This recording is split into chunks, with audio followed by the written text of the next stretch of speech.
Hi, I'm Bill Ritchie, and today I'm going to be testing this brand new Mini Halfwood Press.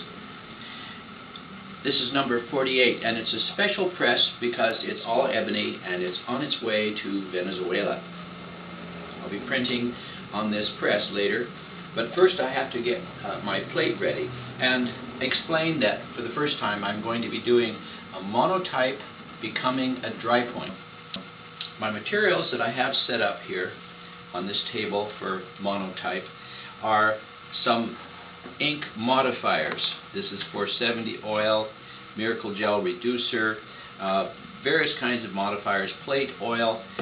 I'm using all oil-based inks. These are Charbonnel etching inks. I have Q-tips, a brayer, some talcum powder to keep my hands clean, newsprint for later on, and I put out a few colors here and a couple of tools. When you do monotypes, it's really a kind of painting on a plate. This is the plate I will have. It's just a blank 22 gauge copper plate. Monotype is a kind of painting. I make an image on the plate and I run it through the press once or twice or as many times as I want to. But I can never go back and repeat it. That makes it a monotype. A monoprint, on the other hand, is when you do have an image on the plate, like this one, and you decide for whatever reason to print different colors, different variations, but every one of them is different, and so they're called monoprints. And that's the difference between monotypes and monoprints. The first thing I'm going to do, and as I said, every monotype is different because they're like paintings, is I'm going to put a little modifier in my ink, and I'm choosing to use what's called a 470 oil. The purpose is to make these etching inks a little softer so they flow better. Also, in this DVD, I'll be speeding up the process because our main point is to test the press, not to make prints. But I'm getting two things done at once. So later I'll use a speeded up technique with the magic of video and get it done that way. I like to start with a thin coat of plate oil on the blank plate because it creates a kind of even overall tone. So I'm just going to spread that around, and then I'm going to wipe off most of it.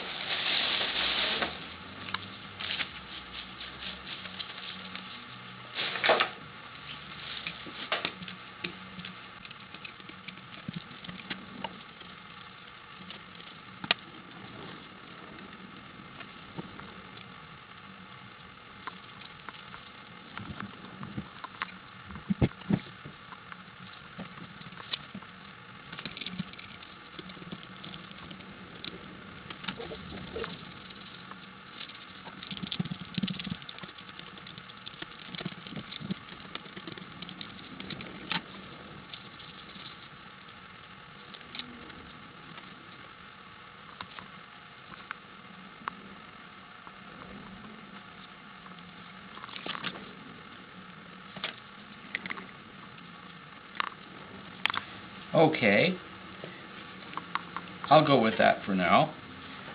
It's time to set up the press. This is an intaglio press. It's made for printing etchings. It uses two blankets, and they all pass through under tremendous pressure and prints the plate. To get it adjusted, first I tighten the pressure screws all the way down until they're touching the press bed. And then I count backwards and raise the roller back up. 1, 2, 3, 4, 5, 6, 7, 8, 9, 10, 11, 12. That's 6 full turns, 12 half turns. And then start the blankets under the roller. There are two blankets, as I said, and they're different thickness. One is a thin wool blanket called the sizing catcher, and the other is a woven, slightly thicker blanket. After I've got it under the roller, I tighten it back down. And this is where practice is the key to knowing how much pressure to put on. This is a plastic coating on the bed, and it will protect the bed from getting scratched when I'm using it. The paper I'm using is an Italian paper called Fabriano, and I dampened it ahead of time by soaking it in water for 15 or 20 minutes, and then I took it out and put it between, I blotted off the extra water, and I put it between pieces of newspaper just to keep it damp. Now I'm going to be printing twice on this piece on this copper, so I need to keep this paper damp, so I'll be using this again.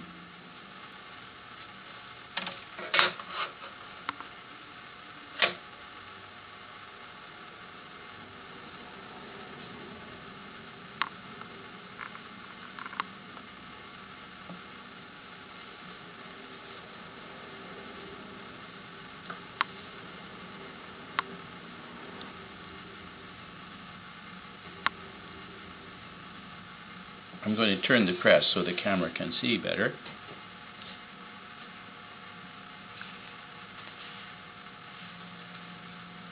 And that's the first color for this monotype. I'm going to put this back in the damp book and then do some dry point.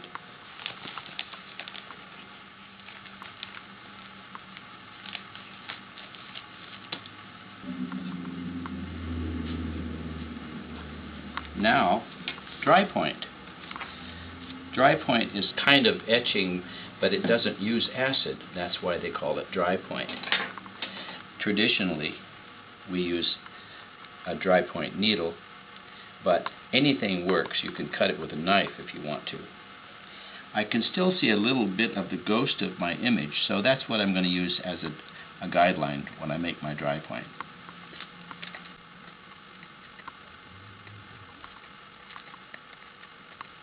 I can check my progress by putting in some ink.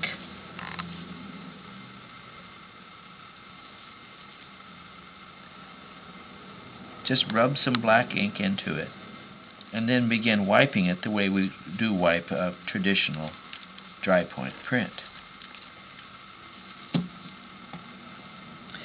Now I'm going to show another kind of tool. This is going to make a loud noise, but it's an engraving tool, and I'll turn it on and make a loud noise, and I can show you how to use that kind of a tool.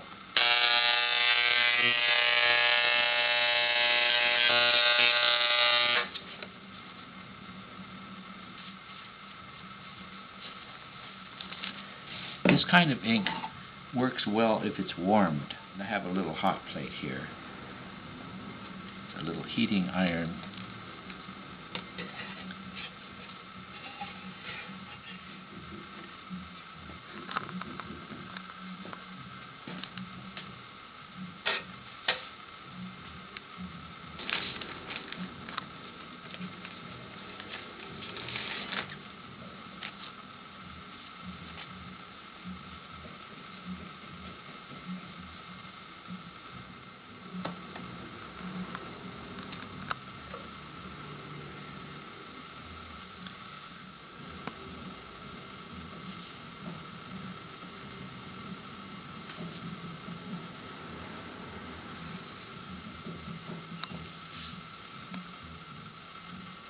Now it should be obvious that I could go back and add more lines. I could bring more colors.